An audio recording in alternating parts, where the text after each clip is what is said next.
Bonjour à tous, c'est Pierre-Alexandre pour AndroGames.fr. Aujourd'hui, on va s'attaquer au test de la manette Hypega PG 9025. Donc un nom un petit peu compliqué à se rappeler. Donc c'est une manette que j'ai achetée sur Amazon pour environ une vingtaine d'euros, donc vraiment pas très cher. Et on va voir un petit peu ce qu'elle a sous le ventre. Donc pour commencer, on va faire un petit descriptif de ce qu'on voit. Alors pour commencer, on a deux sticks. Classique, un peu Xbox, avec le dessus en caoutchouc. C'est un petit peu creusé, on peut voir que c'est assez creusé d'ailleurs. Et donc le plastique en dessous, donc, qui fait le rond pour se déplacer, est rouge des deux côtés. D'ailleurs au niveau des couleurs, donc, on peut voir que c'est un espèce de gris mat, un soft touch un petit peu, avec du rouge sur les boutons et les sticks. On peut voir une croix directionnelle, donc classique, select et start, le bouton home pour l'allumer. Ici on a la lettre de recherche, donc quand il recherche un device sur Bluetooth, ou la lettre de charge, donc quand il faut le charger, ou quand vous le chargez. On a les boutons classiques X, Y, A, B. Le moyen de fixation, on y reviendra juste après. Ici, on a le bouton reset, donc il faut quelque chose de très très fin pour y aller. Ça peut être utile, attention, puisque ma manette de mon côté, pour la première fois, est déjà plantée au tout début que je l'ai reçue, après j'ai pas eu ce souci. On a aussi deux boutons L2 et R2, donc placés à un endroit assez très particulier, vu que d'habitude, en général, c'est en façade. D'ailleurs, en façade, nous avons les boutons L1 et R1 qui sont très larges, comme on peut le voir. On a aussi les vis pour le démonter, mais ça, c'est pas vraiment pour nous.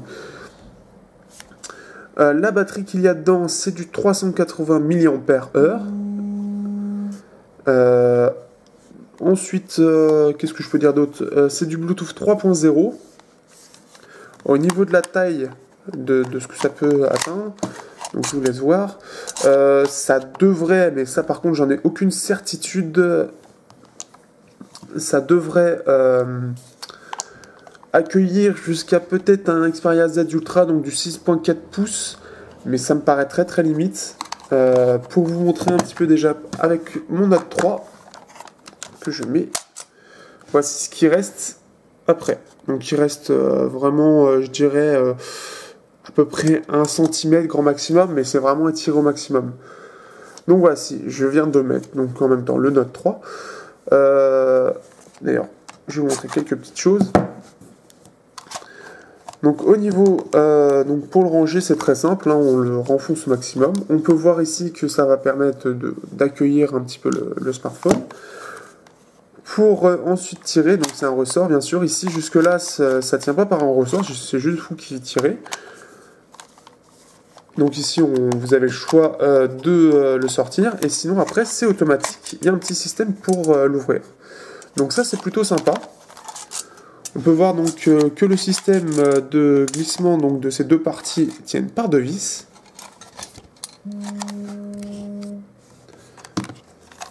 Maintenant, donc pour mettre facilement son smartphone, le petit truc à faire très simple, c'est simple, vous allez d'un côté, donc vous le placez, puis vous poussez et vous le rangez. Tout simple. Ensuite vous activez le Bluetooth, donc moi il est activé. On va activer, donc là je me suis mis en mode donc X plus Home, c'est pour le mode gamepad. D'ailleurs on va revenir très vite là-dessus. On va les pairer. Et voici, on les voit, c'est bien pairé. Avec la manette, nous avons aussi un câble micro USB qui est inclus avec, donc ça c'est bien sympa pour le recharger à part et ne pas être dépendant par rapport au smartphone. On peut voir aussi la boîte, là-dessus, je vais remettre bien.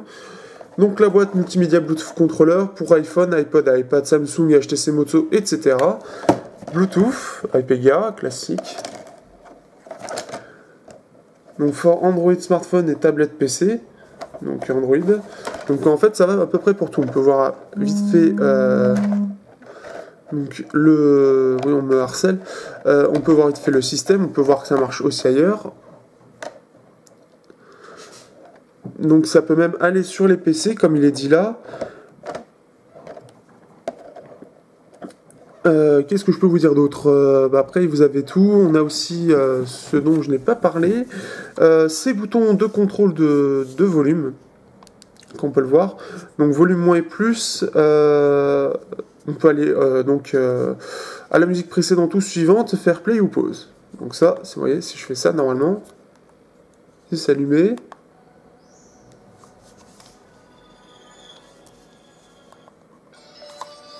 On peut voir d'ailleurs.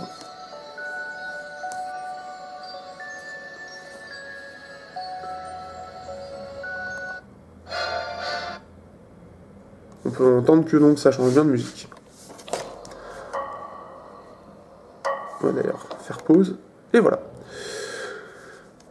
Donc maintenant, on a eu un petit manuel aussi qui est inclus avec, que j'ai regardé un petit peu, enfin il n'est pas très facile à lire, parce qu'il y en a un peu partout.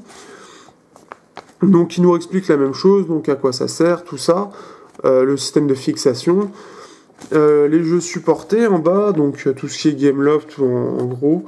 On nous dit aussi que sur l'App Store il y a donc une application iCAD, donc en gros c'est pour rendre compatible un maximum de jeux. J'en ai un peu marre qu'on me harcèle. On a plusieurs modes de jeu, enfin mode d'activation de la manette, en mode gamepad, donc ce que je viens de faire, en mode keyboard. Donc là je vois un peu moins l'utilité d'utiliser un clavier avec une manette, et le mode iCAD donc pour les iPhones, pour avoir un maximum de compatibilité. On a aussi The iPega Game Lobby, donc à mon avis c'est pour télécharger donc sur ce site là, iPage.com. Je suis allé sur ce site très précisément, et à moins qu'ils aient fait une très grosse faute de frappe, ce site n'a strictement rien à voir avec iPega. Donc pour télécharger l'application en question, bah, c'est mort, et il n'y est pas sur le Play Store. Donc il faut faire sans, donc soit on a la possibilité, alors je vais vous montrer ça, pour ceux qui sont en route sur le Play Store, Moga, on va chercher Moga. Donc pour ceux qui sont en route, vous avez l'application Moga Universal Driver, ce qui va vous permettre, ce que je n'ai pas utilisé, parce que beaucoup de jeux maintenant prennent en compte les manettes classiques. Donc on peut voir en fait qu'on peut sélectionner donc toutes les touches par rapport à ce qu'on veut, et ensuite en gros la faire passer pour une Moga. Ensuite vous téléchargez l'application Moga et c'est bon. Donc c'est intéressant pour ceux qui veulent. Ensuite, maintenant on va peut-être passer au jeu. Donc après sur le manuel il n'y a rien d'expliqué très précisément. Tout ce qu'on peut savoir après sur cette manette supplémentaire, donc sur cette batterie de 380 mAh, c'est que normalement ça tient entre 15 et 20 heures. Donc moi je dis plus 10-15 heures, parce qu'en général c'est vraiment en mode optimal. On va aller chercher d'abord Asphalt 8, donc jeu de course classique qui prend en compte la manette. Donc Asphalt, le seul souci de Asphalt c'est que soit on tourne pas avec une manette, mais c'est vraiment très jouable, c'est beaucoup plus agréable. Donc on va aller chercher celui-là par exemple, voilà. Donc on peut voir que je peux me déplacer assez facilement, sans avoir à toucher le tactile.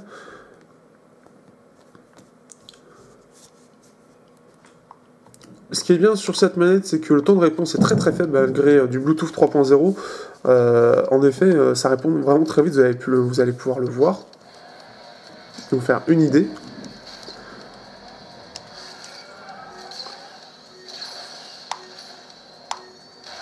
Donc voilà, là je maîtrise très facilement le jeu. Je défonce tout ce que je vois.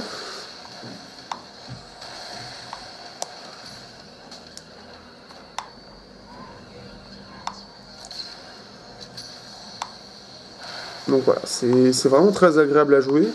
Les sticks peut-être un petit peu creux en fait, un petit peu trop creux, donc ce que je vous ai montré tout à l'heure. C'est peut-être pas assez lisse en fait, comme vous voyez. Ici c'est un petit peu brut comme chose, donc c'est peut-être un petit peu gênant, mais alors ça reste très agréable puisque c'est un peu soft, donc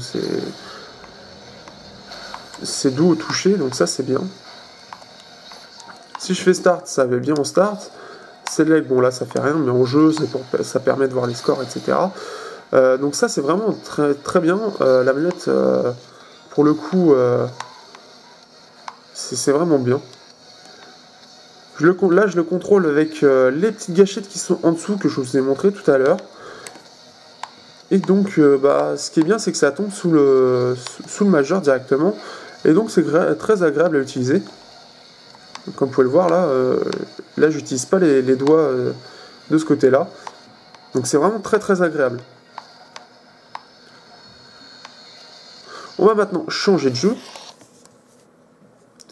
Hop, on va aller chercher Dead Trigger 2, petit FPS. En général, c'est ce qui est recherché aussi pour ce type de manette. Donc, bien sûr, Dead Trigger, vous pouvez très naturellement faire votre propre configuration, ce que j'ai fait. Donc, les gâchettes de tir sont devant et en dessous, ça permet de changer d'arme. Ici pour recharger, ici la mêlée. Ici pour les différents objets qu'on peut utiliser.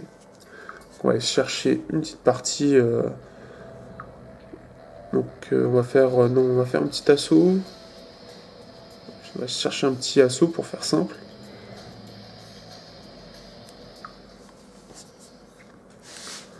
Donc en plus de ça, la manette est assez légère. La prise en main est vraiment bonne, hein.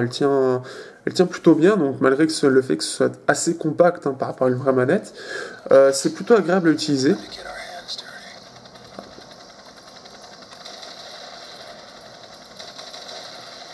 Donc là où...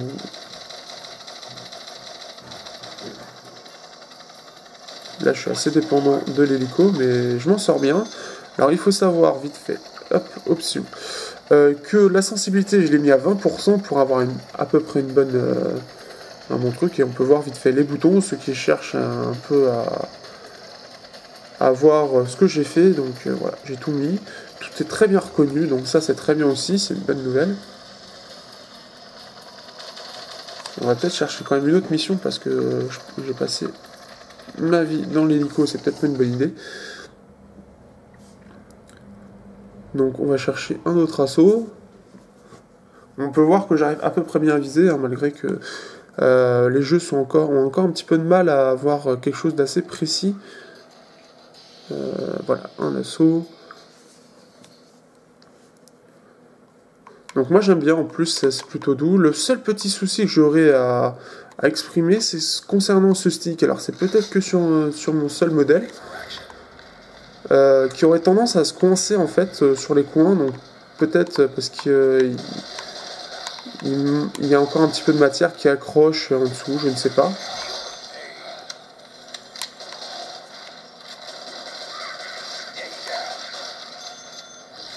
Comme on peut voir, je peux jouer avec une bonne facilité. Hein. J'ai la caméra, que je suis assez loin, etc. Donc je change d'arme avec les gâchettes du dessous, et ce qui est bien, c'est que c'est très pratique à utiliser.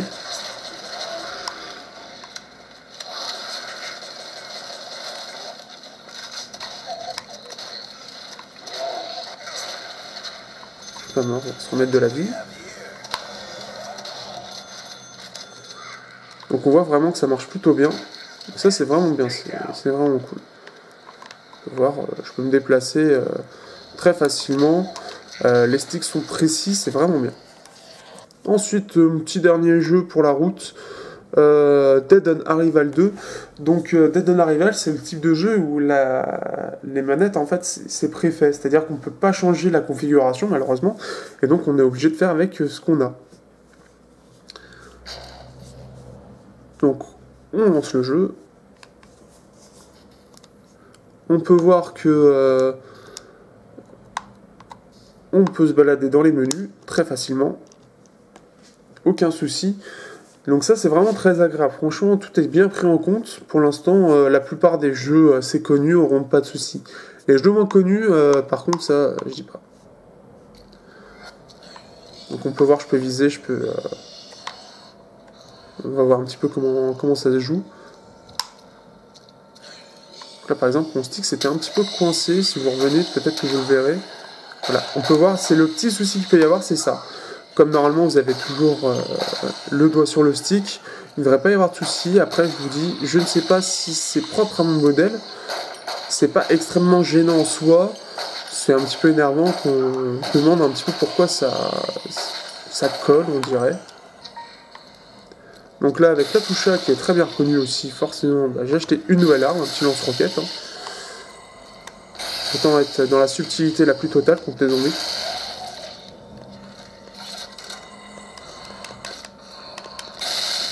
Par contre, c'est bien si ça se rechargeait plus vite.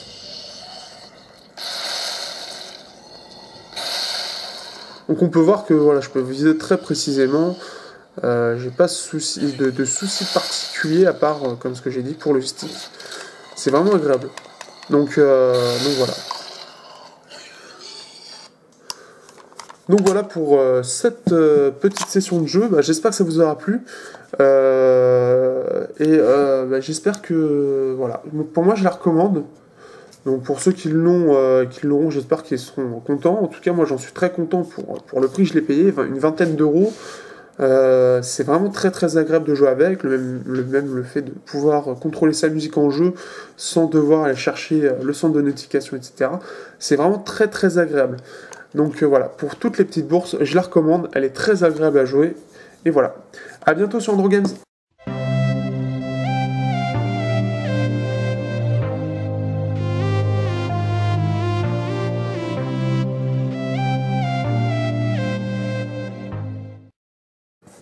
C'est simple, vous allez d'un côté, donc vous le placez, puis vous poussez et vous le rangez. Tout simple. Ensuite, vous activez le Bluetooth, donc moi il est activé. On va activer, donc là je me suis mis en mode, donc X plus Home c'est pour le mode Gamepad. D'ailleurs on va revenir très très vite là-dessus. On va les pairer. Et voici, on les voit, c'est bien pairé. Avec la manette, nous avons aussi un câble micro USB qui est inclus avec, donc ça c'est bien sympa pour le recharger à part et ne pas être dépendant par rapport au smartphone.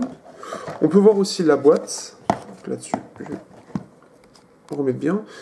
Donc la boîte multimédia Bluetooth controller pour iPhone, iPod, iPad, Samsung, HTC Moto, etc. Bluetooth, iPega, classique. Donc for Android smartphone et tablette PC. Donc Android. Donc en fait ça va à peu près pour tout. On peut voir vite fait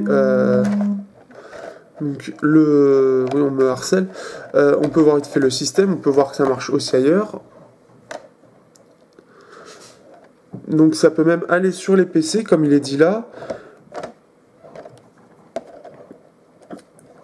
Qu'est-ce que je peux vous dire d'autre? Après vous avez tout, on a aussi ce dont je n'ai pas parlé, ces boutons de contrôle de volume, qu'on peut le voir, donc volume moins et plus, on peut aller à la musique précédente ou suivante, faire play ou pause. Donc ça, vous voyez, si je fais ça normalement, si c'est allumé,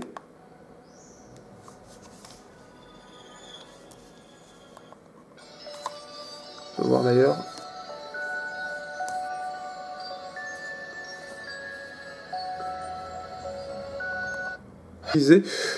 Parce que beaucoup de jeux maintenant prennent en compte les manettes classiques. Donc on peut voir en fait qu'on peut sectionner donc toutes les touches par rapport à ce qu'on veut et ensuite en gros la faire passer pour une Moga. Ensuite vous téléchargez l'application Moga et c'est bon. Donc c'est intéressant pour ceux qui veulent. Ensuite, maintenant on va peut-être passer au jeu. Donc après sur le manuel il n'y a rien d'expliqué très précisément. Tout ce qu'on peut savoir après sur cette manette supplémentaire, donc sur cette batterie de 380 mAh, c'est que normalement ça tient entre 15 et 20 heures. Donc moi je dis plus 10-15 heures parce qu'en général c'est vraiment en mode optimal. On va aller chercher d'abord Asphalt 8, donc jeu de course classique qui prend en compte la manette. Donc Asphalt, le seul souci de Asphalt, c'est que soit on tourne pas avec une manette, mais c'est vraiment très jouable, c'est beaucoup plus agréable.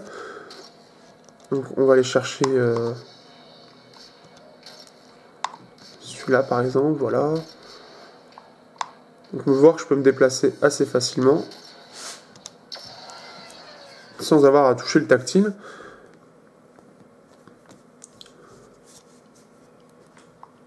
Ce qui est bien sur cette manette, c'est que le temps de réponse est très très faible malgré du Bluetooth 3.0.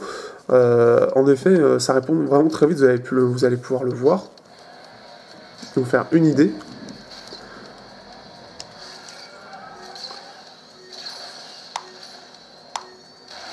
Donc voilà, là je maîtrise très facilement le jeu. Je défonce tout ce que je vois.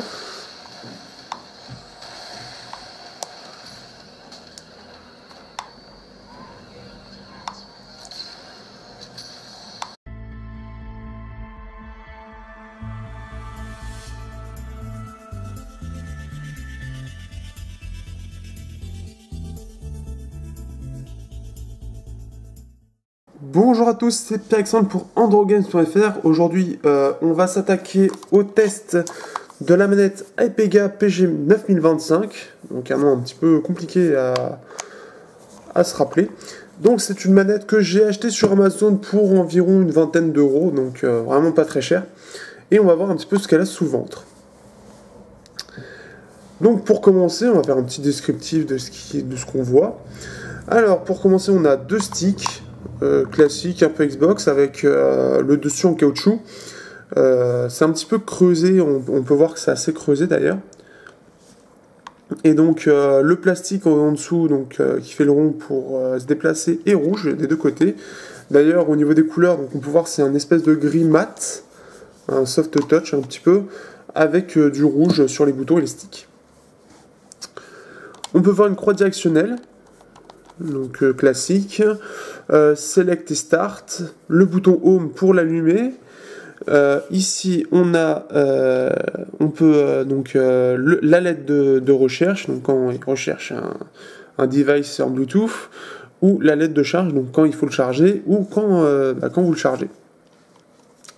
On a les boutons classiques X, Y, A, B. Le moyen de fixation, on y reviendra juste après.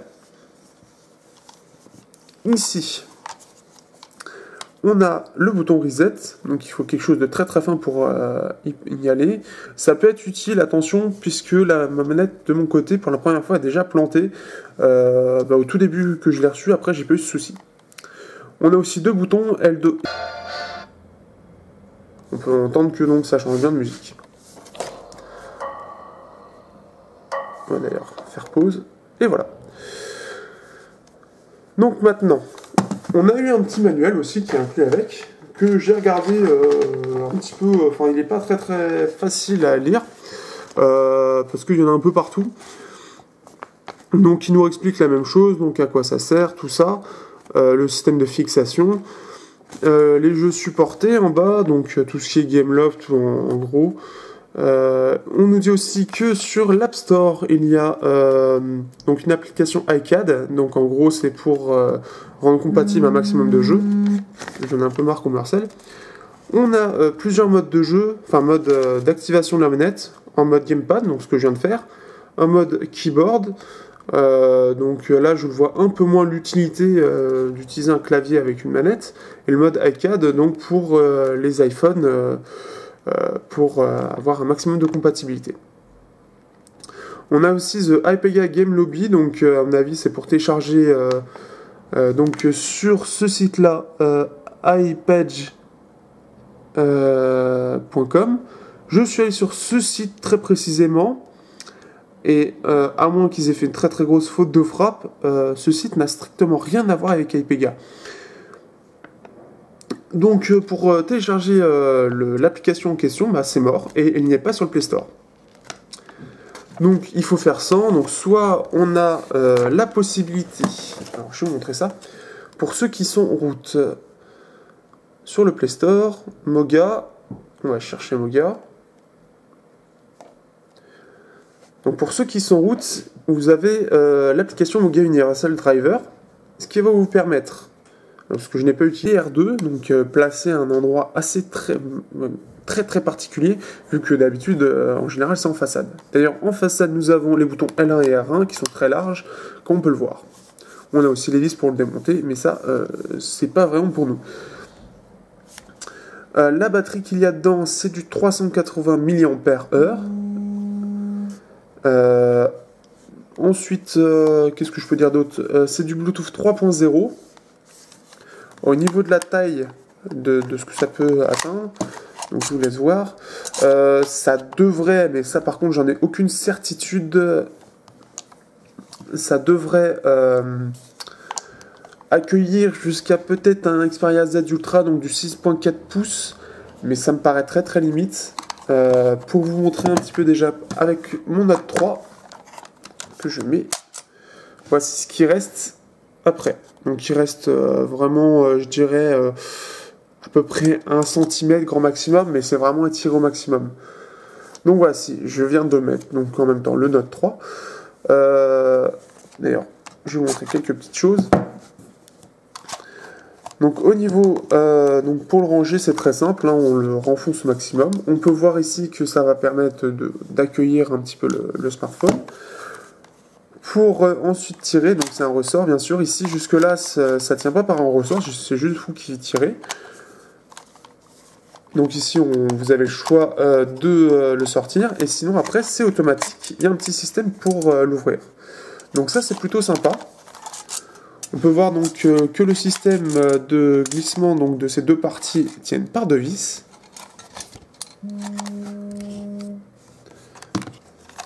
Maintenant, donc pour mettre facilement son smartphone, le petit truc à faire très simple,